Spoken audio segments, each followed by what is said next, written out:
Gaurachandraya Radhikaya Tadaraye Krishnaya Krishna Bhaktaya Tarabhaktaya Namo Namaha Yam Bhaktya Vina Aparada Lakshay Shiptascha Karmadi Tarangamadi Kripamai Tvam Sharanam Prapana Prinde Namaste Charanarvindam Vajami Radham Aravinda Netram Smarami Radham Madhurashmitasyam Vadami Radham Karnavaradram Tato Mamanasti Gachena Kapi. I first of all offer millions and millions of Dandavat pranams unto the lotus feet of my most beloved Gurudev Nitya Leela Pravishta Om Astotarasara Shishimad Srila Bhakti Vedanta Narayan Goswami Maharaj. And the same again, millions and millions of times, unto the lotus feet of our most beloved Nitya Leela Pravishta Om Astotarasara Shishimad Srila Bhakti Vedanta Swami Srila Prabhupada. And all the Vaishnava and Vaishnavi devotees of the Lord, Dandavat pranams. So I've been reading from this Sri Radha book, this latest compilation coming out from the GBP. And in the last few days we've been reading very interesting topics, specifically about Vrishabhanu Nandini, Viyogini and Samyogini. So Vrishabhanu Nandini, what does that mean? Raghunath, Vrishabhanu never leaves Vrindavan, never leaves the side of Krishna. Always in union, mood, sambhog. And Viyogini, Raghunath? He knows already. He knows too much. Viyogini? Viyogini. Separation. This is when Krishna goes to Mathura. This is Viyogini Radha. And then Sangyogini, she goes to Kurukshetra. No, when Radha goes to Kurukshetra. These are the moods, three aspects of Sri Radha.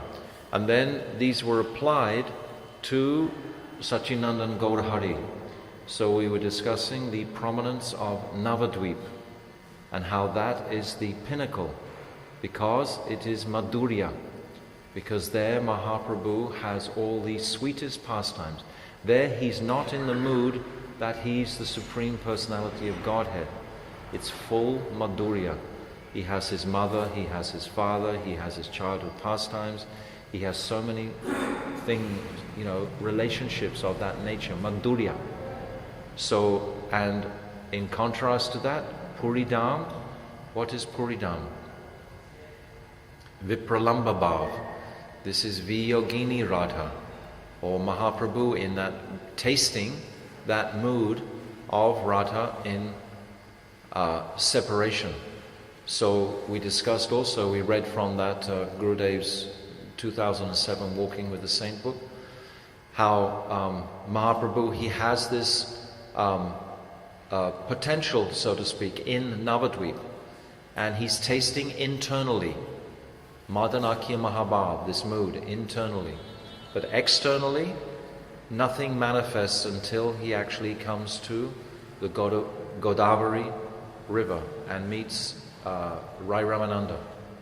And then from that school of Vishaka, then he understands how to access these highest moods of Sri Radha. But without going to meet with Rai Ramananda in Godavari, then Gurudev explains that he doesn't quite know how to access Radha's. He has Radha's Bhavan Kanti, but it's one thing having it, another thing actually being able to fully access it.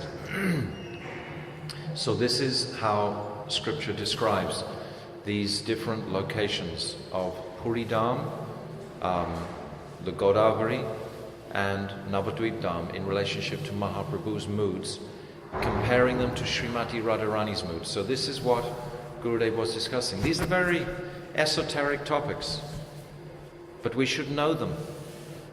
We should know them very clearly. You shouldn't have to think about them. We should try to read and hear them. This is why I'm reading them now, to remind us, to keep them afloat, to keep these teachings in the forefront. Otherwise, if we don't talk about these teachings, we're going to forget them.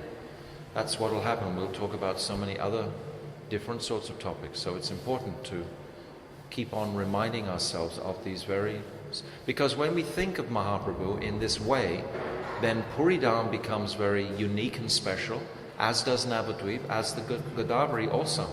And their specialities. And in our chanting, in our remembrances of Gaura Mahaprabhu, we can appreciate him in these different flavors, these different moods. So, after that discussion, then Gurudev discusses in this Sri Radha book, there's a chapter on Damodar Vrat, but that's mostly about Kartik Vrat. So, Kartik's just finished, so I'm going to leave that chapter. Most of the truths that are discussed there, we are already very familiar with. But I want to go ahead to the third little lecture that's here on page 21. It's called The Subject Matter Expounded in Srimad Bhagavatam. So now Gurudev's going to elucidate these different topics. So he starts off this chapter. What is the subject matter expounded in Srimad Bhagavatam? In this regard, Srila Vishnu Chakravarti Thakur has said, Aradhayo Bhagavan Brajesha Tanayas Taddama Vrindavanam. So this verse we should be familiar with. Gurudev says in the commentary in the little Shlokamrita book, if you don't really know this verse, at least know what it's about. The first line is substantiating that actually it's Brajendra Nandan Shri Krishna who is that Supreme Person. It's not Narayan, it's not anyone, Vaikuntanath, Yogeshwara, these personalities, but actually it's Brajendra Nandan Krishna, the son of Nanda Baba. Tanayas Tad Dharma Vrindavana. And his Dharma Vrindavan is that supreme, most excellent place. And then Ramya Kachit Upasana Braja. This is saying that the Upasana, the worship, is most accentuated, none of us, Haribol, by the Gopis of Vrindavan, this Braja Ramanis,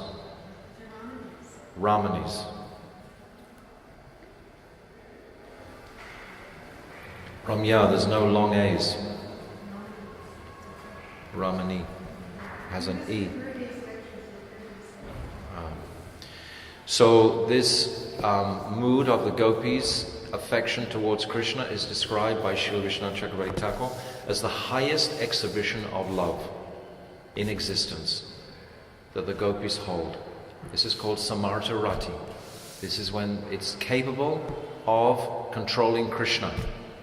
This is the understanding of Samartha Rati, controlling Krishna. The other two types of Rati that are described, you remember what they are? Samanjasa and Sadharani, right. Gurudev would ask us, he would talk regularly on the morning walks on these three types of Rati. This Samanjasa Rati is or Sadharani is Kubja. And Samanjasa Rati is the Rati of the queens of Dwarka. And both of those types of Rati have their limitations. But Samartha Rati, the Rati of the gopis, has no limitation. So these three types of Rati. And then it's saying in this verse, Srimad Bhagavatam Pramanam Amalam Prema Purnato Nata, that Mahan, that the Srimad Bhagavatam is the authority for this. This is the Praman for these truths. And then this is the opinion of Sri Chaitanya Mahaprabhu, Matam Idam Tatradaro Napraha. This is a very, very beautiful, compact verse. Everything is in there. So now Gurudev is saying, having thus presented the conception of Sriman Mahaprabhu, Srila Vishnu Chakravarti Thakur says that Srimad Bhagavatam alone is the foremost and flawless evidence, Praman. The words of the Vedas, Upanishads, Puranas and so on are also flawless evidence in the form of spiritual sound, Shabda Brahman. But Srimad Bhagavatam is indeed the foremost evidence amongst them all. Srimad Bhagavatam expounds three subjects: Sambandha, the mutual relationship of the Jiva and Bhagavan; Abhideya, the means to attain the goal, and prayojan, the goal itself. So we've been discussing in the morning the different topics in the Bhagavatam, and I've been trying to encourage you to become very familiar with all the topics in the Bhagavatam, because it's not like they're endless. They have the thread, as I've described every morning, from Lord Brahma, his creation, and then the lineages from his sons, and then from Swayambhuva Manu, etc. That link running all the way through the whole Bhagavatam. So when you get the links and you get the different topics, then you can see the Bhagavatam as a whole. And it's it gives us confidence actually to understand the Bhagavatam in this way. It gives us some easy access to it. So the next point of discussion about the Bhagavatam, which I haven't discussed particularly much, which Gurudev is talking here, this Sambandha, Abhideya and Prayojan. So Sambandha, the first 9 cantos, building a platform about who is the Jiva, who is Krishna, and what is material nature, and what is the relationship between the three. What are these three called? Do you remember from Jivadhamma? In the first chapter, remember Jivadhamma, first chapter? Vastu. A Vastu, there's 3 Vastus. Bhagavan, Jiva and Maya. Yes. So these 3 Vastus are discussed in Jivadhamma. Dhanavas. So this is the ingredients of Sambandha Gyan. When I'm understanding what is my relationship in regards to Krishna. Jivera Sarup Hoy, Krishnera Nityadas. I am a small servant, always, eternally, of that Supreme Lord. Never the master. And then what is my nature with the material energy? Actually, I am of this Antaranga Shakti. I am of this higher potency. This Bahiranga Shakti, this material world, is of a lower state of consciousness. And yet, it's described as Achintya Bhav, that the lower Bahiranga Shakti can eclipse this Antaranga Shakti. How amazing that this inferior energy has been able to cover the superior energy. Isn't it amazing? That Maya can cover the pure spirit soul. It's described by Srila Bhaktivinoda Thakur as achintya. It's inconceivable. How can it be that the inferior energy cover the superior energy? We are made of superior energy, but we have become covered by the inferior energy. This is inconceivable. By the will of Krishna, of course. Yeah. Yes, by the will of Krishna. For his lila, for his pastime. But it's still extraordinary, and it's very encouraging to be aware of that I don't have to kowtow, so to speak. I don't have to be submissive to this inferior energy. I'm not of the inferior energy. My real identity is of the superior energy. Why am I so convinced of this material false identification? It's going to be shaken up at the time of death when I actually leave. The whole conception that I've been traveling with for so many years in this body, that'll all be just taken away, and then another complete conception will come and cover the pure spirit soul. But it's our object and our principle in life to understand this and to purify this misconception. Srila Bhaktivinoda Thakur calls it nishag, this acquired nature. And he gives the beautiful example of water. When you put water in a refrigerator, it becomes ice. It's not its swabhav. Ice is not the swabhav of water. The swabhav of water is liquid. That's its actual nature. Like mine actual nature is spirit soul. But I've gained this acquired nature through association with the material energy. Just like the water, by association with cold, has become ice. It's an acquired nature. It's not really me. So when and how will we wake up? We can't wake up by ourselves. It's like being in a deep dark well. We need the rope of Guru. And we need to engender that prayer, because we can't just climb out without the rope. We can't try to we were discussing yesterday, this Arohapanta, this ascending path. Doesn't matter how much knowledge you know, you still have to pray. It's the prayer that produces that space in the heart for the Lord to manifest. This morning we were talking about guru and disciple, that dynamic, that tangible current. We're actually talking in regards to elders and younger people in society. In Prithu Maharaj, when the 4 Kumaras manifest, it's described how he immediately stands up, as we all should when a senior enters, because the life heirs actually have been agitated, and unless we physically stand up, we won't be able to keep maintaining our life heirs actually in the presence of an elder. It's like in Indian culture, always you offer pranams to mother, father, etc. It's just so that current must always be there to actually endear the Lord to give us His mercy. So that mood of submissiveness, that mood of humility, it's the pillar that the Bhakti Lata Bij grows upon. A creeper has to have a pillar. It has to have something to grow on. So that pillar is actually humility. It's the humility that the Bhakti Lata itself, which is bestowed by Guru in the form of Krishna Seva Vasana, this inspiration to serve, render service to Krishna. Do you understand all these things? Yeah, I was just thinking, like when we advance, they say it's easy to become proud. Like what happens at that point to the pillar or the creeper growing? This is a very good question. This is the fundamental thing that we all battle with when we've been devotees for so many years and we've understood so much of the philosophy.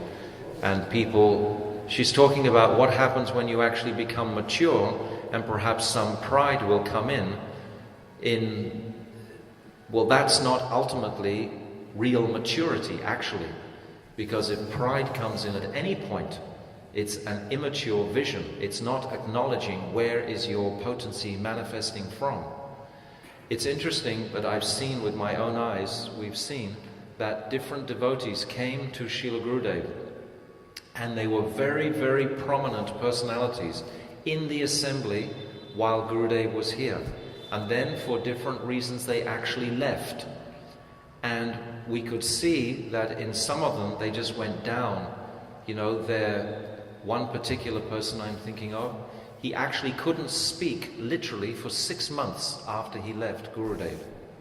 He was one of the most prominent speakers, and his voice actually just couldn't even speak, because we're not appreciating where is this knowledge coming from. He was stuttering before, and they Gurudev empowered him. He was speaking so eloquently, it was amazing.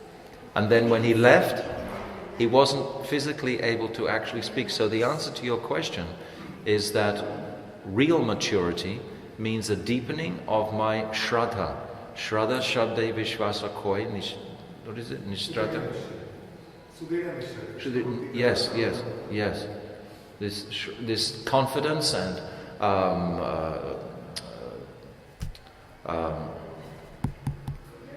Shraddha, Nishchaya,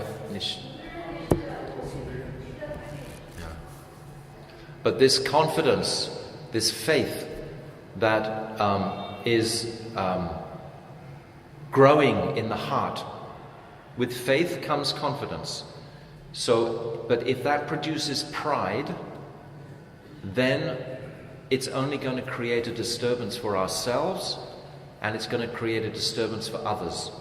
So somehow we always have to be in that place Srila Bhakti Rakshak Maharaj describes, where the head is bowed, where that royal turban is always on the ground, where we're seeking the lotus dust, the feet of those pure Mahabhagavats.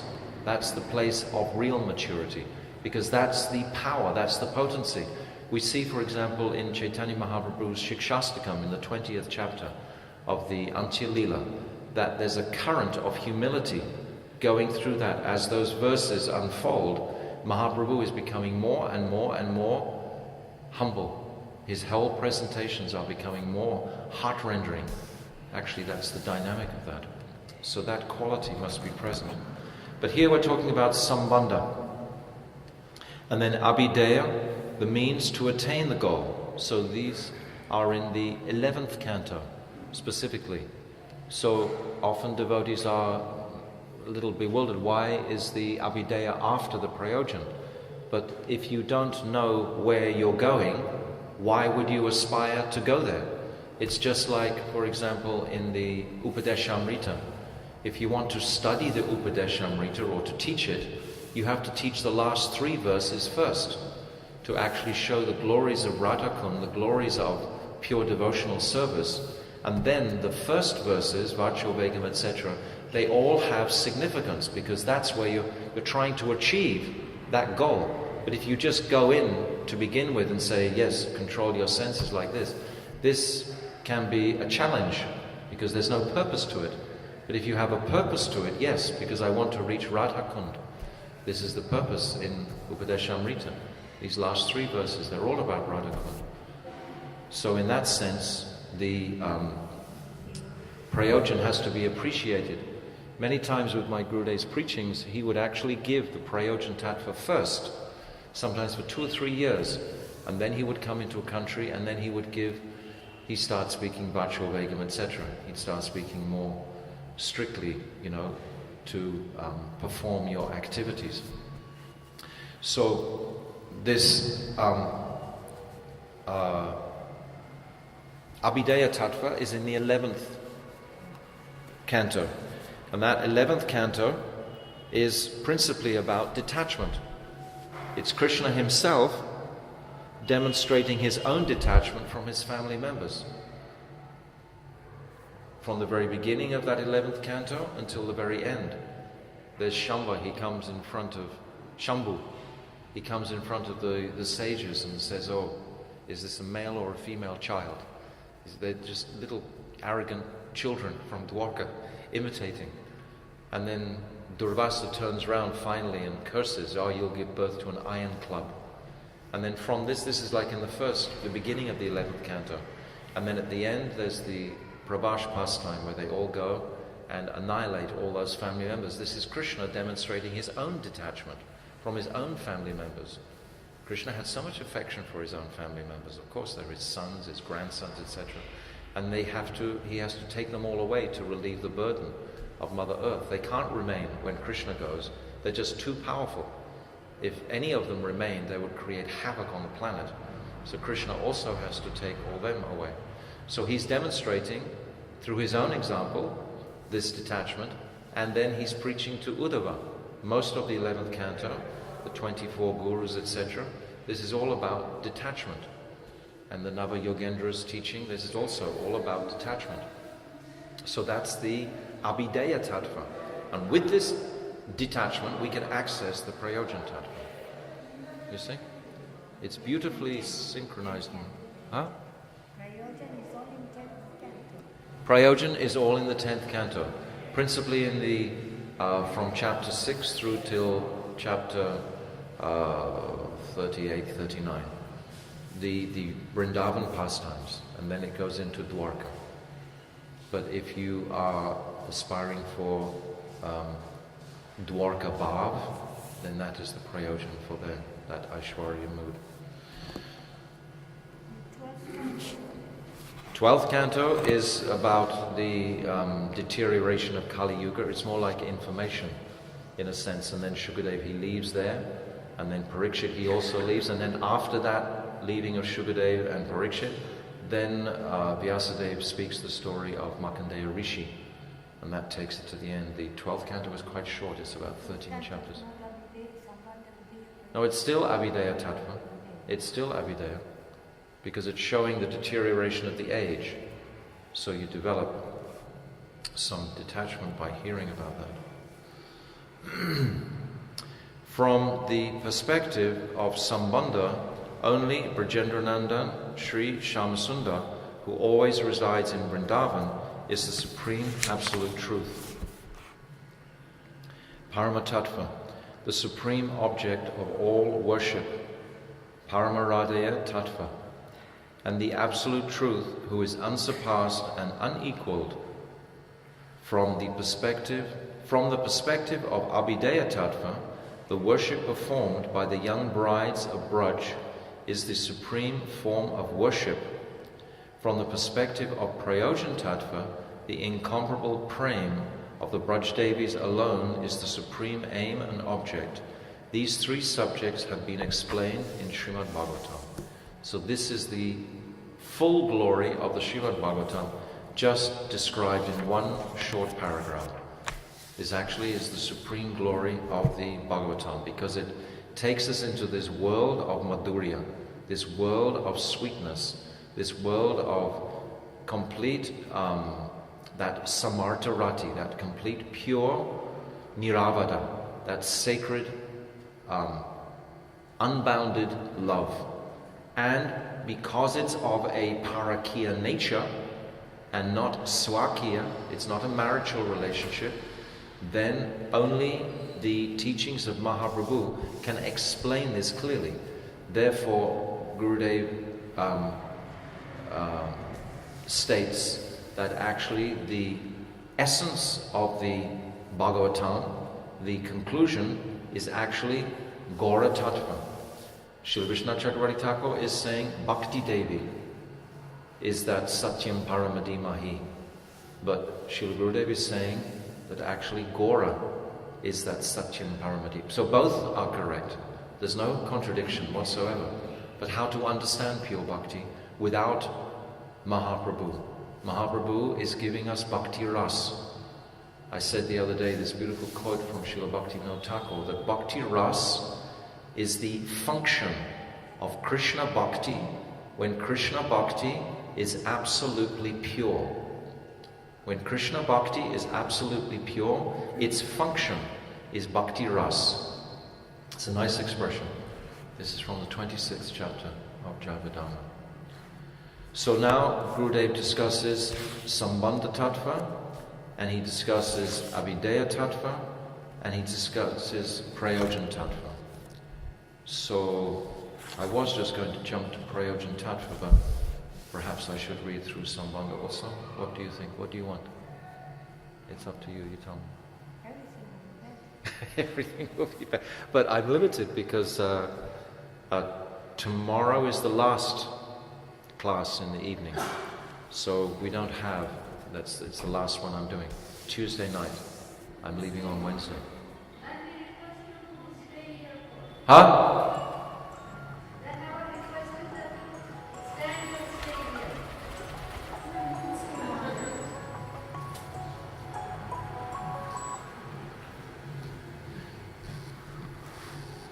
Any consensus of opinion here? Okay, I'll go into Sambandha Tattva. Shall I? Or shall I go to Prayojan Tattva? That was your phone. The following verses from Srimad Bhagavatam is praman, evidence in regard to this subject. Vedanti tat tattva vidas tattvam yajnanam advayam brahmati parametmati bhagavan iti shabhyate. This verse is called Vyasakuta. This is the 11th verse of the second chapter of the Bhagavatam. You know the story, remember? That Ganesh appeared to Vyasadeva and said, "Oh, I will write all the Bhagavatam down for you." And Vyasadeva said, "Oh, very good." And then he said, "On one condition, that you don't stop talking." So Vyasadeva said, "Okay, I give you a condition too, that you have to understand everything that I'm saying." So then when he came to this verse, that Krishna is one but he's three, he was so perplexed that he broke his pen. And this is when he breaks his tusk. You only see Ganeshji with half a tusk. He breaks his tusk and then he continues writing with his tusk. But he couldn't understand that Bhagavan is one, but he's three. So it's so simple. I'm surprised that Ganeshji couldn't. It's just like the candle, the analogy of the candle. The candle is one, but it has its illumination and it has its heat and it has the flame. So there's three aspects, there's three parts to Bhagavan. Just like Bhagavan has these 6 qualities. And the first quality, what is the first principal quality? What is the angi? Is beauty. When you think of Bhagavan, you think of his beauty. And then he has 3 powerful energies coming from that beauty. That is fame, strength, and opulence. These are all direct qualities of Bhagavan. then there's what are described as attributes of qualities. They're not direct qualities. And this is Gyan and Vairagya, knowledge and renunciation. Knowledge and renunciation are not direct qualities. Renunciation is a negative aspect. And knowledge you can find in a library. So actually, knowledge and renunciation, they don't have forms. So the qualities of knowledge and renunciation make up the Brahmajyoti. That's what the Brahmajyoti is composed of. But the energy of Krishna is in his fame, the strength and opulence. That's like the heat of the candle. Then the actual beautiful flame, the blue-orange flame of the candle, that's the beauty of Krishna. So we see those 6 qualities of Bhagavan. When we talk about Bhagavan possessing these 6 qualities, always try and remember the sequence to it, how those 6 qualities are in relationship to each other. It's very beautiful. I have a diagram with a tree. The trunk of the tree is the Angi, it's called, and then the limbs are called the Anga, and then the effulgence of fame. This is Gyan and Vairagya. Sometimes we say when Krishna is Sat Chit Ananda, you know this expression defining Krishna. So the embodiment of the Brahman is what quality? Is it Sat or is it Chit or is it Ananda? What is the quality of Brahman? You understand what I'm saying? What? No, it has no existence. The Brahman has no existence. It's Chit. It's knowledge. The Brahman consists of Chit. And then Paramatma feature consists of Sat and Chit, because Paramatma feature has existence. Sattva means existence. Sat, it means existence. The Brahmajyoti doesn't have existence. There's nothing substantial there. So it's Chit. Devotees always get this wrong. There's no will, I think. There's no what? Willing. Willing. Yeah. No. That's why. Right. Has no existence. No existence, yes. There's no presence, yes. There's no sound. We just read the other day in the Bhagavatam that the unique feature of the Brahman is that there is no sound at all, which sometimes seems very attractive living in Vrindavan. But nevertheless, without sound, then there can be no existence, because the sound element is the first subtle element. From sound comes ether, and then touch, and then air, and then form, and then fire, and then fragrance, then earth. So all these subtle and gross elements are there. So without sound, it means it has no existence. That's the state of the Brahman. Do you really want to go to the Brahman? No. Huh? No, nothing to hear. But try to remember what I'm saying tonight, because many devotees, they always make the mistake. They think Sat, Chit, Ananda. That means the Brahman is Sat. No, it's not. It doesn't have existence. Sattva. Gurudev used to say this so many times. He used to ask us, what's the meaning of Sattva? And people say, oh goodness, Gurudev. Gurudev would smack them on the head. No. Sattva means existence. Shuddha Sattva, pure existence. Okay, so Sattva. So this verse is describing this. Those who are knowers of the truth realize that the non-dual absolute truth has 3 aspects. Brahman only has the characteristic of consciousness and is the first realization, manifestation of that tattva. Paramatma, the extension of the Chit consciousness, but it's Sat and Chit.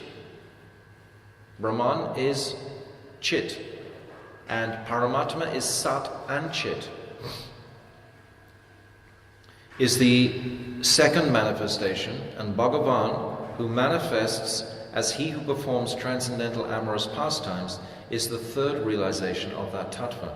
That tattva is known by 3 names in these 3 states. That's Brahmati, Paramatmati, and Bhagavan. Iti Shabhyate. So Gurudev is quoting this right at the beginning. Sri Krishna is the supreme truth, who is one without a second. Advaya Gyan Paratattva Vastu. And he alone is the Sambandha Tattva, Brahm. Paramatma and Bhagavan are his three different aspects. Knowers of the absolute truth call that Advaya Gyan Paratattva, the absolute truth. According to their respective qualifications, the Gyanis know Advaya Gyan Paratattva as the Brahman. A Gyani wants to enter the Brahman. He wants liberation. That's the Gyani, that's their goal. The yogis want to go to Paramatma and the bhaktas want to go to Bhagavan. So these are three bona fide destinations. The second, Advaya, and he is unequaled and unsurpassed. He is not without features, nirvishesh, rather he possesses features, savishesh tattva. The transformations of his internal spiritual potency, Chit Shakti, marginal potency, Tatastha Shakti, and external deluding potency, Maya Shakti, are the spiritual world, the realm of living entities, and the material world, respectively. So the Chit Shakti is the spiritual realm, and the Jiva, the living entities, is in the Tatastha Shakti, and the material world is Maya Shakti. These three principal Shaktis.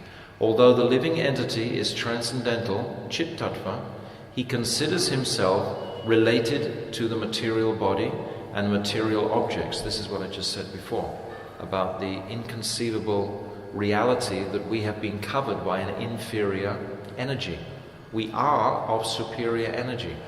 And when Sadguru will remind us of our higher identity, that is when we can begin to make progress directly away from that misidentification with the lower energy. Although the living entity is transcendental Chit Tattva, he considers himself related to the material body and material objects.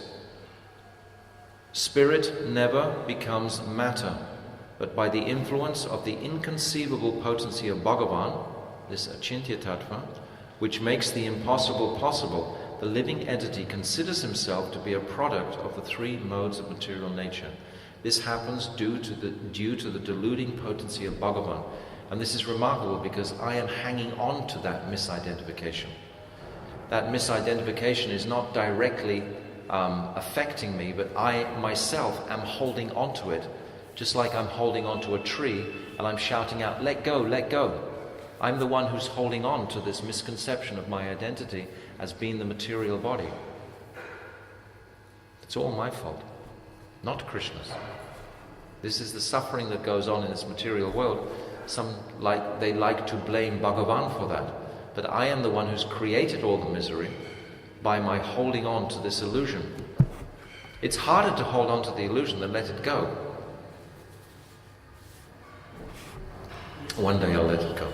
Huh? Today, God said very so they are enjoying the suffering. They're enjoying the suffering because there is no enjoyment. Imagine enjoying the suffering. Like a sadistic, masochistic mentality. It's completely puggle. It's completely insane. Our situation is like that. It is completely, and the whole world is taking it all very seriously. And if we're influenced by public opinion, then we also take that insanity very seriously. But we see those avadhuts, they don't take it seriously. They actually just cut loose, and they actually live fully in that Chit Shakti potency. Why he created those things if we can't use them? If he created those things, means we can use them? Or why Who created them? He didn't create them. We created them, actually. Like, what is here initially are trees and rocks and water and flowers, etc. But we have created houses from the trees and the rocks. We've created this whole crazy civilization. He hasn't created that. He's given us the intelligence to put together these material objects, and what we have created is full attachment to it. It's this, just like Lord Indra with his piggy wives and all his piggy children. And then Indra is coming with a plate of Mahaprasad saying, come back to your kingly position in Swagala. Oh, no, I have wet stool here, dry stool here. This is so tasty. I have all my children, grandchildren, great-grandchildren. Why would I want to leave here? We're exactly the same. And that's why we're afraid of death. We're only afraid of death because we're afraid of the insecurity of apparently losing everything that we think we have acquired during this birth. We don't really want anything. That's why detachment is such an essential feature in the whole process. This detachment from everything, ultimately detachment from the body itself, is not such a special place. It's full of blood and mucus and all these other things. The spirit inside the body, that is the speciality. If we give all our attention to that in our lives, always look for the welfare of the soul in every single set of circumstances. Whatever decision you have to make, now where is the welfare of my soul? What is that consideration? If I should be in this group or that group or this society or whatever. Always that consideration foremost. What is in the best interest of my soul, in the welfare of that? Then at least I'm getting something of value. Otherwise I'm being ripped off by the material energy. But it's my fault. We really have to appreciate who's got the key here. We have the key in our hand. And we can choose to... It's like my Gurudev used to explain, for a child to walk, the parents make like a support system, with blankets and cushions and everything. But the child itself has to walk. It doesn't matter how much you do to encourage or whatever. The child itself has to make that own independent decision to actually walk.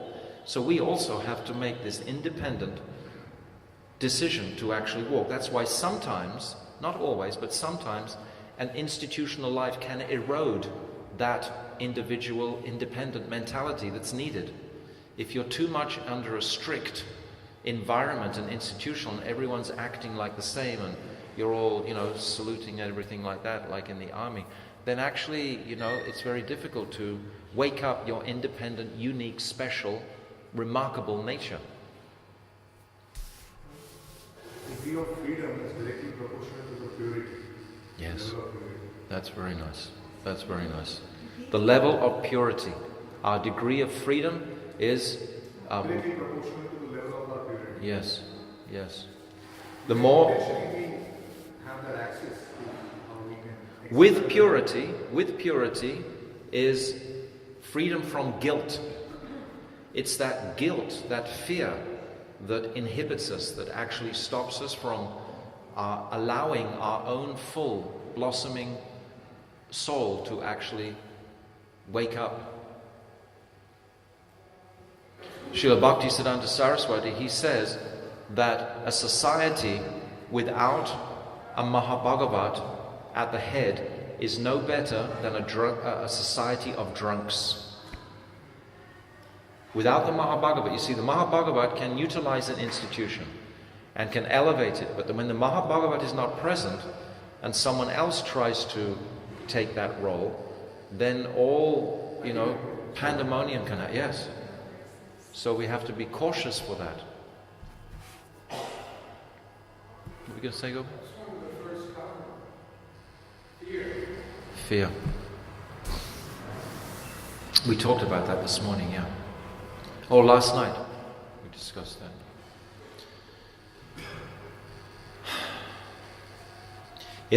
So Gurudev is presenting this Sambandha Tattva, and he's incorporating Jiva Tattva within it. In accordance with their qualification, the Jnanis call the supreme non-dual absolute truth Advaya Gyan Paratattva Brahm. Brahm is the partial reflection of Chit, or cognizance, and in some circumstances it is said to be the bodily luster. It's the effulgence of the Lord. So Gurudev is saying directly, it's the Chit Shakti. So remember those 6 qualities, and remember what are the 2 qualities that make up the Brahman. You remember? Gyan and Vairagya.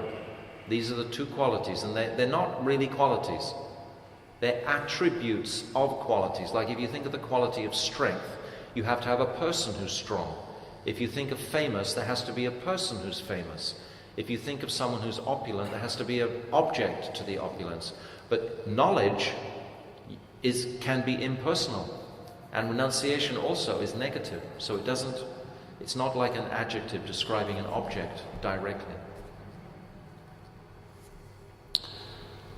Gurudev is saying the bodily luster of Bhagavan is that Brahman effulgence, which is why it's so sweet. Many times we hear and read about near-death experiences where people walk into this light. They're walking into the Brahman effulgence, and it's very wonderful, and it's very sweet, and it's very full of loving. But there's no tangible relationship amongst that light. I used to go preaching in Istanbul, and in the Muslim devotees, and one of the meanings of Allah is actually the light. But they don't have a personal conception. And I used to ask them, do you have any experience of light without an object where the light is coming from? Is there such a thing?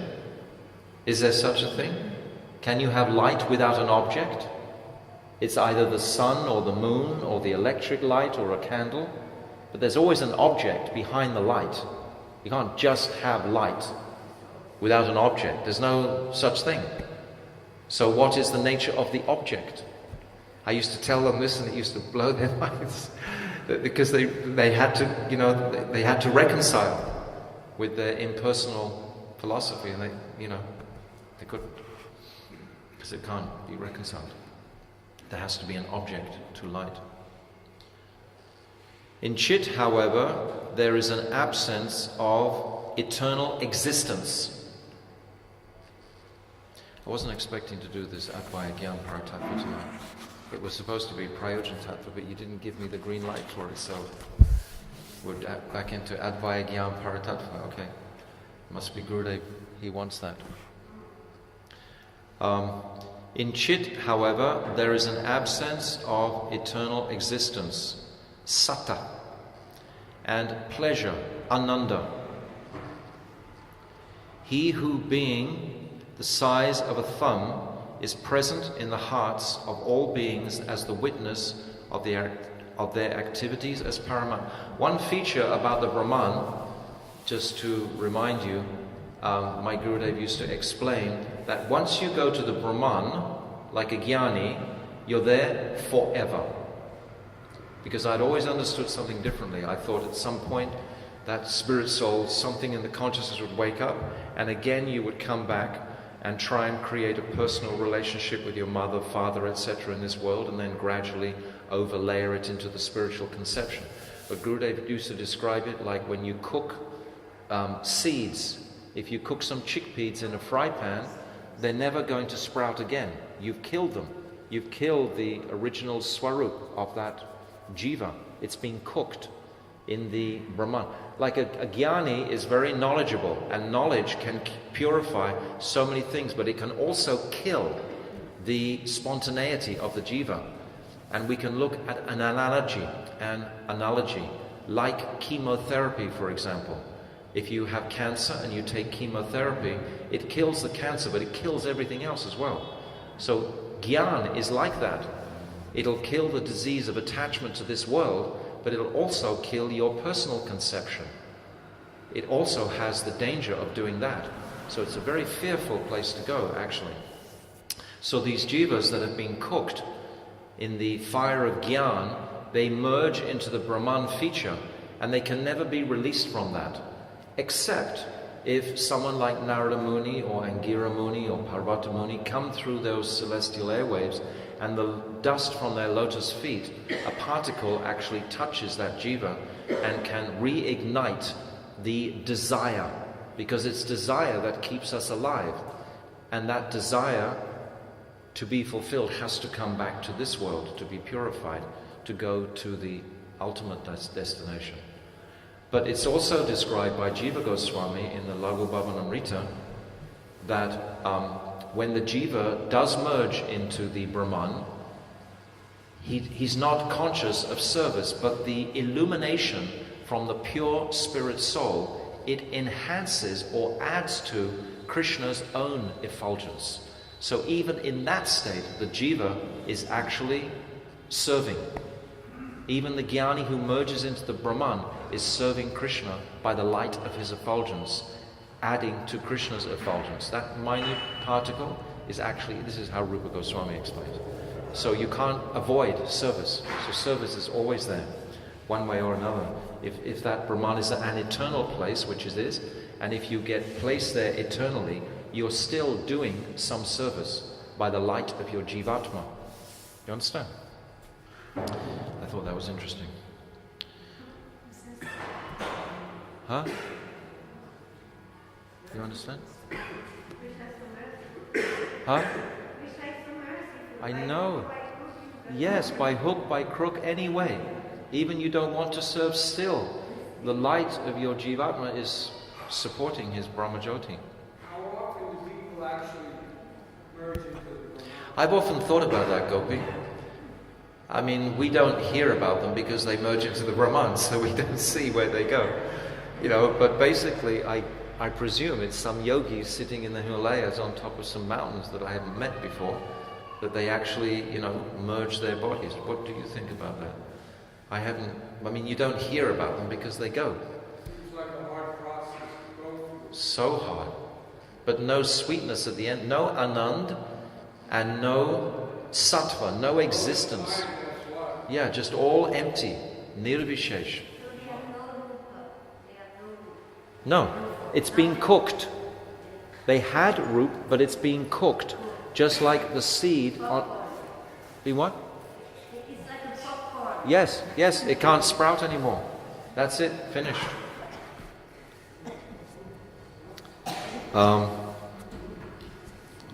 The size of a thumb is present in the hearts of all beings as the witness to their activities as Paramatma. He is Shiradakshai Vishnu, a portion of a plenary portion of Bhagavan. And he is the governor of the Sat, eternality, and Chit, cognizance, are partially reflected in him. So Paramatma is Chit and Sat, because Paramatma has existence. It has a form. So it has Sattva. Which was the first one to come? Satchit or Nanda? You know what, Gopi? I made that universal map and I thought about that many times, how it actually all manifested.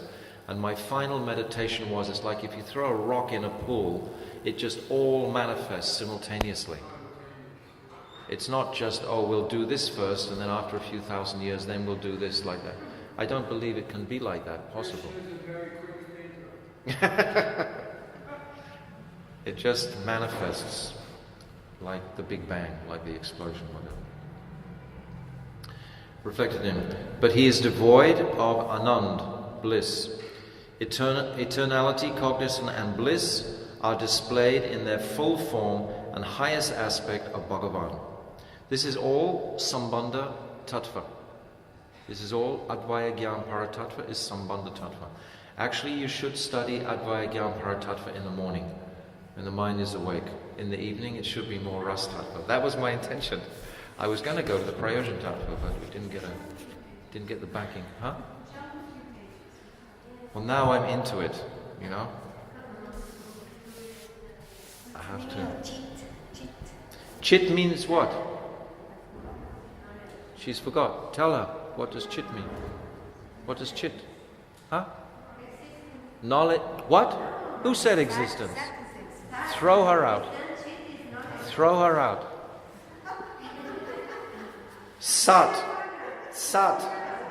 Sat means existence. Chit means knowledge. What does Ananda mean? Janavi? Bliss. Yes, we know what the Ananda one is. But the Sat and the Chit, we get confused. I tried to straighten it out tonight by saying clearly the nature of Brahman and Paramatma, the distinction, according to Sat and Chit. So, what does the Brahman consist of? knowledge, Very good. and Paramatma is Sat, existence, and Chit. knowledge. Yes. So that is Chit Shakti, is the Brahman. Chit. And Paramatma is Sat, and because Sat means existence. So the Brahman has no existence, but Supersoul, Paramatma, has existence. Therefore it has Sat and Chit. And then Sat Chit Ananda in Bhagavan. Bhagavan has innumerable incarnations. Gurudev is just scrolling through the chapters of the first canto here. Bhagavan has innumerable incarnations, and among them some are plenary portions, angsas, and some are Purush avatars. Karanadakshay Vishnu, while others are empowered incarnations, Avesh avatars, and so on. All these incarnations appear in every yuga to protect the world oppressed by demons. Sri Krishna, however, in that form of Bhagavan, who has no source other than himself, Swayam Bhagavan, this is the meaning of Swayam, he has no origin except himself. He is in fact the root of his incarnations. Mahavishnu is a portion of a plenary portion of Brajendranandan Sri Krishna. In this regard, Bhagavatam says, Ete kamsta kala pumsam, Krishna stu Bhagavan Swayam. So this is in the third chapter of the Srimad Bhagavatam. So Gurudev is showing us the nature of this Sambandha Tattva, which is described in the first 9 cantos of the Bhagavatam. It's so essential to appreciate. Where is Dayal? He didn't come? Chanting.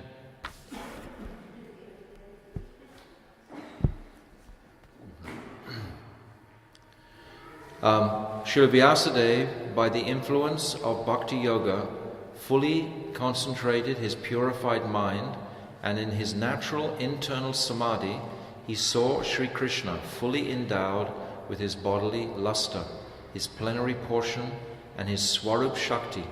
He also simultaneously saw Sri Krishna fully dependent, deluding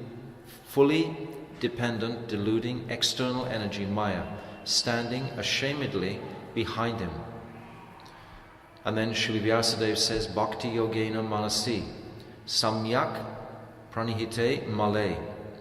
He fixed his mind, perfectly engaging it by linking it in devotional service, Bhakti Yoga, without any tinge of materialism. And thus he saw the absolute personality of Godhead along with his external energy, which was under full control. So this is a most wondrous part of the Bhagavatam. This is when Vyasadeva is revealed the entirety of the 10th canto specifically. Because at this point, Srila Vishwanath Chakravarti Thakur, he explains that previously Vyasadeva had already compiled an abbreviated form of the Bhagavatam that had already been compiled. But when he had this Samadhi Bhasya, when he saw this internal realization, then he, with purified vision, he edited what he had already done, and he inserted all the aspects of Shuddha Bhakti, because previously Vyasadeva was writing about Gyan Kand and Karma Kand. This is what he has written in the previous Puranas. It was only the Bhagavatam that he's actually giving Shuddha Bhakti, pure Bhakti. Dhamma Projatakaita Vatra Parama Nirat Saranam Shatam. This second verse, it's no cheating there in the Bhagavatam. No cheating means it's Shuddha Bhakti. In every single verse, it's aimed at that. So this is what... it's not going to be arti when they open it straight away, is it? Huh? Okay. Along with Sri Krishna, Vyasadeva Ji also saw his internal potency, Swarup Shakti, the direct bodily expansion, Kaya Vyuha forms of his internal potency, the innumerable damsels of Braja, his unlimited associates, and his endless majestic Aishwarya and sweet human-like Madhurya Mayi pastimes, such as the Rasa dance. He also saw the fall of the living entities averse to Krishna and the attainment of service to Bhagavan by the living entities tending towards him. He immediately thereafter manifested Srimad Bhagavatam, the fruit of his samadhi, to the world for the spiritual welfare of all living entities. Okay, I'll just read a little bit more. Huh? This is Narad. Narad Rishi. Narad is coming from Lord Brahma. So Lord Brahma has given the seed verses to Narad. So now Narad is empowered to actually give this vision to Vyasadeva for your benefit, for my benefit, just for this, so that we can actually break out of these clutches of this illusion in this material world. Without this Bhagavatam, how can you break out of the clutches? So by the culture of hearing and following this Srimad Bhagavatam, devotion to Brajendranandan Sri Krishna immediately manifests in the heart, dispelling lamentation, delusion and fear. Only then is Sri Krishna captured in the heart of such a bhakta. This is described as the treasure of satisfaction for the heart. This bhakti yoga is acquired through hearing the especially sweet Madhurya pastimes in the 10th canto. And the crest jewel of all pastimes is the Rasa Leela. So this Bhaktisiddhanta Saraswati, Srila Bhaktisiddhanta Saraswati, he says that this Rasa Leela is the property of the Gaudiyas. Don't leave it in the hands of the Sahajiyas. We must take our property and we must discuss it and appreciate it and hear about it and go into that Rasa Leela. We have this qualification as Gaudiya Vaishnavas. It's our property, Srila Bhaktisiddhanta Saraswati say. Don't leave it in the hands of the Sahajiyas for them to make something, illusory about that. What does that mean, Gaudiya Vaishnavas? It means under the guidance fully of Sri Chaitanya Mahaprabhu, who is explaining the nature of Parakiya Ras by his own example, by his own bhajan. He is our bhajan Shiksha Guru. If you ever hear the Ras Leela pastimes and there's no mention of Chaitanya Mahaprabhu, then it becomes a little bit uncomfortable. It's not really quite sitting in its proper strong place.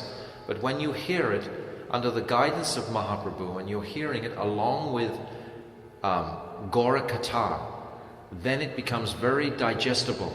Then we can actually appreciate it fully. With the example, Mahaprabhu would never even look at a woman. So the Sahajiya mentality is not of that same nature. So we're following very strictly Mahaprabhu and Rupa Goswami, all the Goswamis, all the Angas coming from Mahaprabhu. Mahaprabhu has come with his weapons. His weapons are these personalities. Sangopangastra Parsadam Yagya Sankirtanam Priya. This verse. So, in this verse, Brajendranandan Sri Krishna is referred to as the Parama Purush, Supreme Personality of Godhead. It also establishes that devotion to Him is the supreme practice.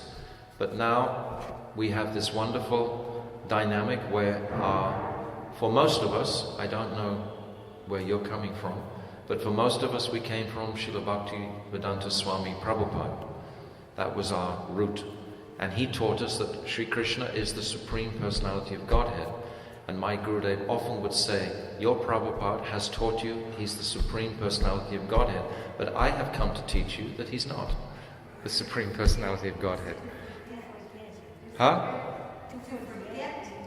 Oh, to forget that he is. Yeah, that's nice, yes. To forget that he is the Supreme Personality of God. That carries us into Madhurya Dham.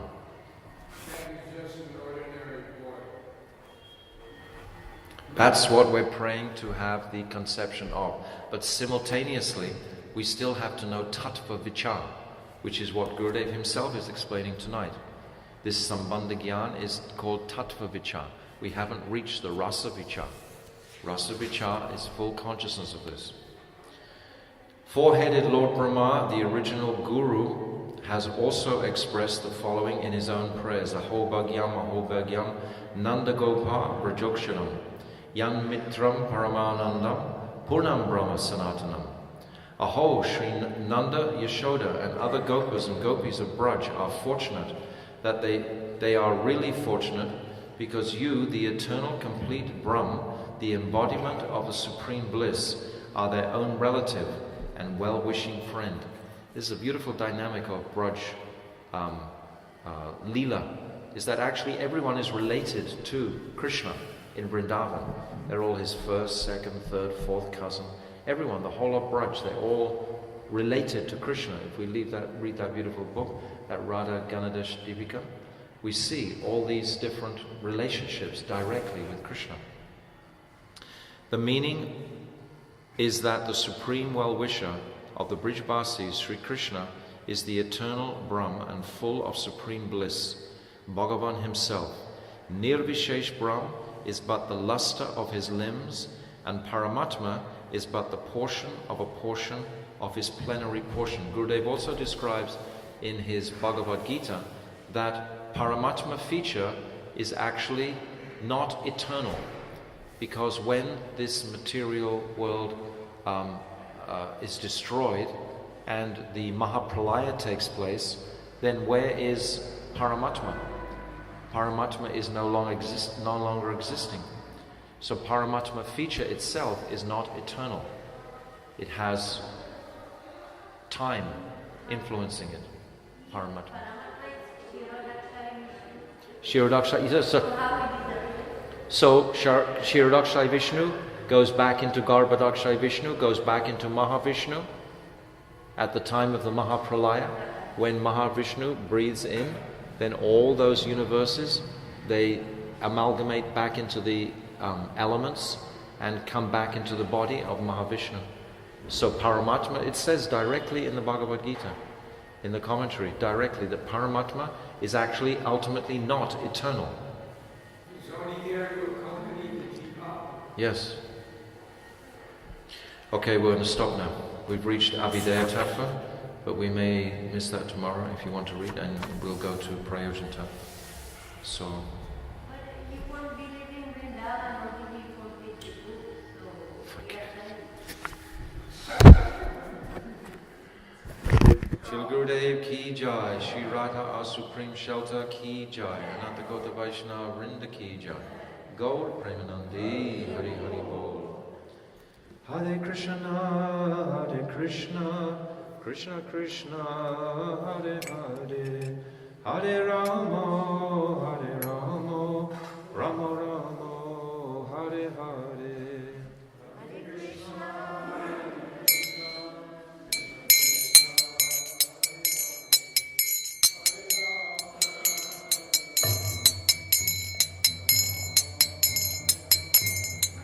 Oh Hare Krishna, Krishna Krishna, Hare Hare, Hare Rama, Rama Rama, Hare Hare.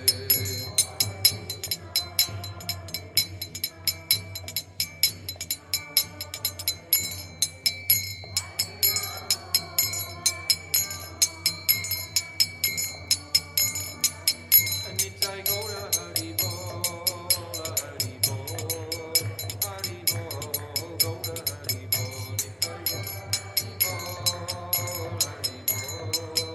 Hari Bol, Gaura Hari Bol,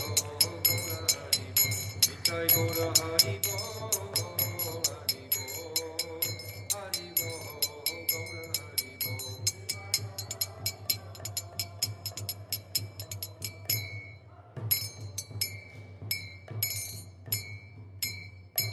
Shri Gurudev ki jai, Shri Shri Satchinandana Gaura Hari ki jai, Shri Shri Radha Gopinath Ju ki jai, Ananta Koti Vaishnava Vrinda ki jai, Gaur Premanandi Hari Hari Bol, Vancha Kalpatarubhyascha, Kripa Sindhu Patitana